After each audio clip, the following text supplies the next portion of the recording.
होगा सही। चलो। गुड मॉर्निंग बच्चों।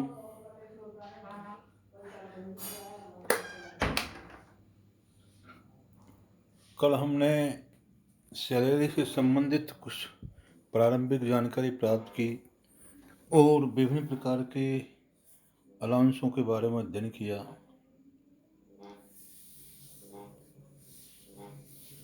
तो कल मैंने आपको बताया था पूर्व लेक्चरर में कि कुछ अलाउंसेज फुल्ली टैक्सेबल होते हैं, कुछ फुल्ली एग्जम्प्टेड होते हैं, कुछ पार्टली टैक्सेबल होते हैं। तो फुल्ली एग्जम्प्टेड अलाउंस में allowance to government employees outside India, number 1 sumptuary allowance granted to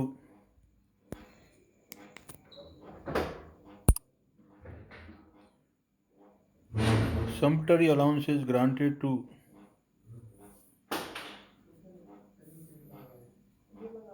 High Court and Supreme Court judges, allowance paid by UNO or compensatory allowance received by the judge, ये fully exempted होते हैं। फिर partly taxable allowance में house rent allowance और special allowance के बारे में हम अध्ययन करेंगे। इसमें हाउस रेंट अलाउंस के बारे में क्या प्रोविजन है उसके बारे में हम देखेंगे। तो जो प्रोविजन है वो इस प्रकार है। Amount of HRA actually received for the relevant period, उस संबंधित वर्ष के समय के लिए आपको कितना HRA एक्चुअल में प्राप्त हुआ। Rent paid minus 10% of salary for the relevant period. तीसरा है 50% of salary for the relevant period where rental house is situated at Mumbai, Calcutta, Delhi और चेन्नई में तो है 50% और इनके अलावा अन्य शहर है तो 40%। विच एवरेज लेस, अर्थात सबसे कम है, ये आपको HRA में छूट होगी। इतना तो एग्जम्प्ट हो जाएगा और बाकी का हो जाएगा आपका टैक्सेबल अलाउंस। अब दोस्तों यहाँ कुछ महत्वपूर्ण बिंदुओं की ओर या महत्वपूर्ण आपको प्रोविजन की ओर ध्यान देने की ज़रूरत है। इसमें नंबर 1 है कि सैलरी से तात्पर्य क्या है। यहाँ सैलरी से तात्पर्य है basic salary, dearness allowance plus commission. Commission भी कौन सा? Fix percentage of the turnover achieved by the employee. Number 2, place of residence is important, not place of service. अर्थात रेजिडेंस का महत्व है, न कि सर्विस देने का कहीं महत्व है। No exemption if employees live in his own house in where he does not pay rent. अर्थात खुद के मकान में अगर वो रह रहा है, किराया नहीं देता, तो वहाँ पर आपको छूट नहीं मिलेगी। Relevant period means period during which have occupied by the SSC during the previous year. Relevant period का मतलब प्रीवियस ईयर में वह व्यक्ति उस मकान में कितना रहा है। इन चीज़ों का अध्ययन करेंगे तो आपको HRA को आसानी से निकाल लेंगे और छूट का जो प्रावधान है वो आपको करना चाहिए। इसी प्रकार स्पेशल कुछ अलाउंसेज हैं जो सेक्शन 10-14 के अंतर्गत दिए गया है। इसमें हमने 3 कैटेगरी बांटी हैं। एक है allowances exempted up to fix limit, अर्थात जिनकी लिमिट फिक्स्ड है। कौन कौन से अलाउंसेज? ऐसे चिल्ड्रन एजुकेशन अलाउंस, इसमें कितने एग्जाम्पशन मिलेगा? 100 पर मंथ पर child up to maximum of 2 children. ठीक है बच्चों, अर्थात 2 बच्चों तक ये छूट मिलेगी 100 रुपया पर मंथ के हिसाब से। नंबर दूसरा है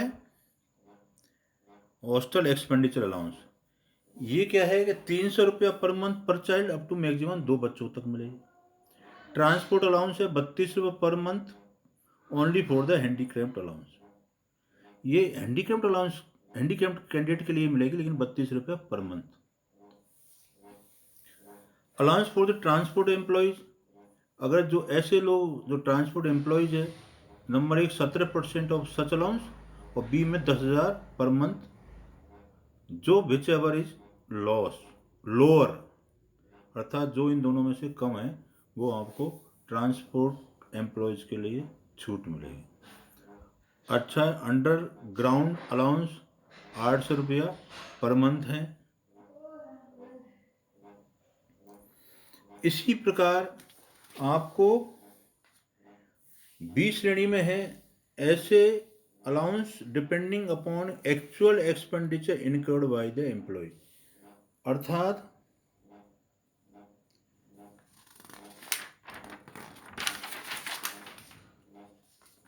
जो एम्प्लॉय ने वास्तव में खर्च किए गए हैं उस सीमा तक ये अलाउंसेस। इसमें नंबर 1 है ट्रेवलिंग अलाउंस, कन्वेंस अलाउंस और daily allowance.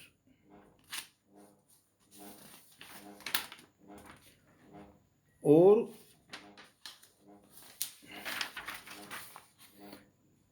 Helper allowance, research allowance और uniform allowance for the official purpose. ये 5-6 प्रकार के जो अलाउंसेज हैं वो इसके अंतर्गत आएंगे, जो मैंने आपको स्पष्ट में दे रखा है। अर्थात ट्रेवलिंग अलाउंस आएगा, allowances granted to meet the cost of travel on tour और another transfer. Conveyance granted to meet expenditure on conveyance in performance of duty of the office. Daily allowance granted to on tour or for foreign journey in connection with the transfer to meet the ordinary day charge incurred due to absence from his normal place of duty. Helper allowance है to meet the expenditure on a helper where such helper is engaged for the performance of official duty. अगला research allowance to granted for encourage the academic research and other professional pursuit. Uniform allowance है to meet expenditure on purchase और maintenance uniform for bear during the performance duty of office. इस तरह प्यारे बच्चों ऐसे allowances है जो खर्चे एम्प्लॉय द्वारा किए गए हैं वो सब आपको उस श्रेणी के अंतर्गत आएंगे। नंबर तीसरे अलाउंसेज हैं जो टोटली एग्जम्प्टेड हैं। वो कौन कौन से हैं? एग्जम्प्टेड नंबर 1 हैं allowance in case of serving chairman and member of the UPSC. अगला है exempt allowance in case of retired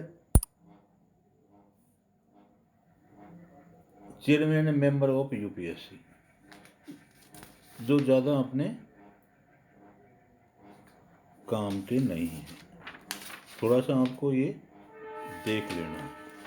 इस तरह हमने अलाउंसेस के बारे में अध्ययन किया,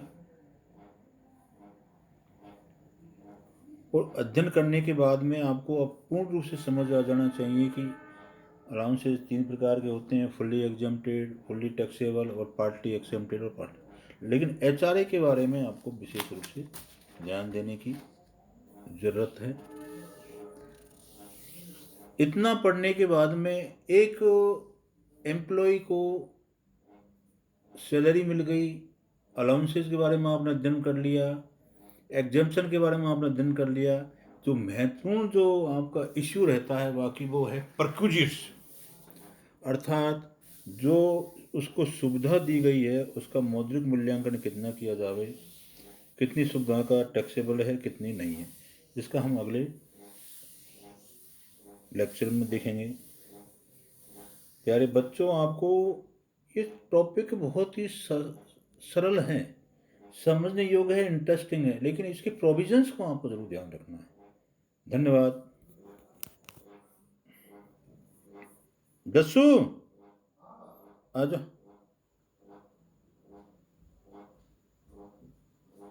बंद कर दी? बंद कैसे हो? वही, वही, वही,